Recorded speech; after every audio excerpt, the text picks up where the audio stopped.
Hola, mi nombre es Camila Lora y soy estudiante de la Universidad Santiago Mariño en la carrera de Arquitectura. En este momento les voy a hablar un poco sobre la arquitectura religiosa venezolana. En Venezuela existe un sinfín de iglesias. Algunas son consideradas joyas arquitectónicas, con majestuosas torres, adornos, obras de arte y las mejores decoraciones posibles. Pero hay otras quizás que no son tan suntuosas, pero de igual manera son muestras del fervor venezolano, y aunque son humildes, pequeñas o simples, pues poseen un valor incomparable. Aquí estaré hablando sobre ese tipo de obras, pero primero quisiera hablar un poco sobre la evolución de la arquitectura religiosa. Bien, las edificaciones católicas que se construían despejaban sencillez y pobreza, pues dentro de su arquitectura prácticamente no existían variantes de relevancia y la poca diversidad de materiales que había, materiales de construcción, dictaba el diseño y la calidad de la arquitectura religiosa para la época de la colonia. A mediados del siglo XVI, en Venezuela no abundaban las familias pudientes capaces de levantar a su despensa grandes iglesias, conventos. Hasta la misma iglesia católica, ni los obispos ni la orden religiosa disponían de estas comodidades suficientes para construir estos monumentos religiosos comparados con otros países del continente. El siguiente siglo, que fue el XVII, fue el siglo de la reconstrucción, ya que hubo un terremoto que destruyó muchas cosas en 1641. En el siglo XVIII y específicamente entre 1785, la prosperidad que gozó Venezuela tuvo la apertura de la compañía guipuzcoana. Esto ayudó a la construcción de nuevas arquitecturas que tuvieron cabida en la ciudad de Coro y Caracas específicamente. Ya saliendo de eso, hablamos de las características de la arquitectura venezolana. Tenemos que son de base o de planta rectangular.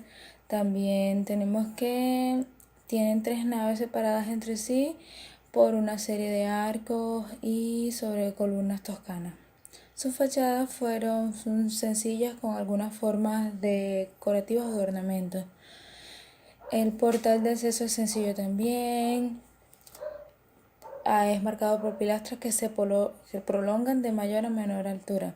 Dentro de la arquitectura religiosa venezolana tenemos ciertos movimientos. Entre ellos se demarcan el neoclasicismo, que es aquel donde se usan los elementos decorativos de los antiguos griegos, fachada marcada por volúmenes de campanario. La espadaña, que son aquellas donde se presenta una torre que es de igual altura de la iglesia, donde se ubican las campanas. El acceso de esta torre es mediante escaleras externas. También está el barroco, que es aquel donde se toman varios elementos decorativos que son correspondientes a esta etapa, como lo son las curvas, las volutas y el acceso principal por un arco de medio punto.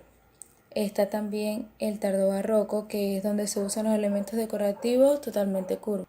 Como ejemplo del neoclasicismo o el movimiento neoclasicista está la Basílica de Santa Teresa, construida en 1876, que es considerada la construcción neoclásica religiosa más importante del gobierno de Antonio Guzmán Blanco y fue construido por Juan Gustavo Manrique.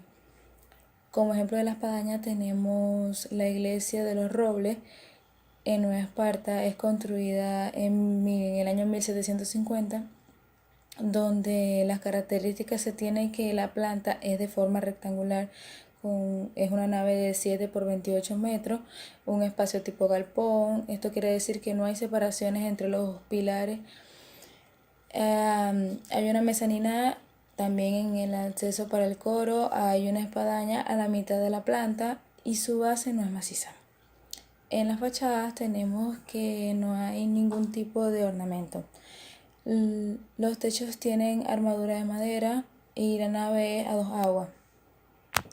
Para el barroco se tiene el ejemplo de la Catedral de Caracas, construida a finales del siglo XVII y comienzos del siglo XVIII. Fue construida en 1665 por Juan Medina y concluida en el año 1674.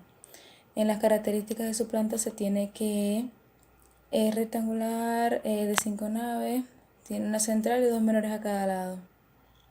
Por último, en el tardobarroco tenemos la iglesia San Lorenzo de Gueres, que es en el estado de Anzoátegui, construida a finales del siglo XVIII. Bueno, sin embargo, no fue construida completamente, no fue concluida. Esta iglesia tiene la característica de es el único intento de romper con los patrones establecidos en las tipologías de la iglesia, con la introducción de nuevas experiencias formales y espaciales y nuevos materiales. Muchas gracias.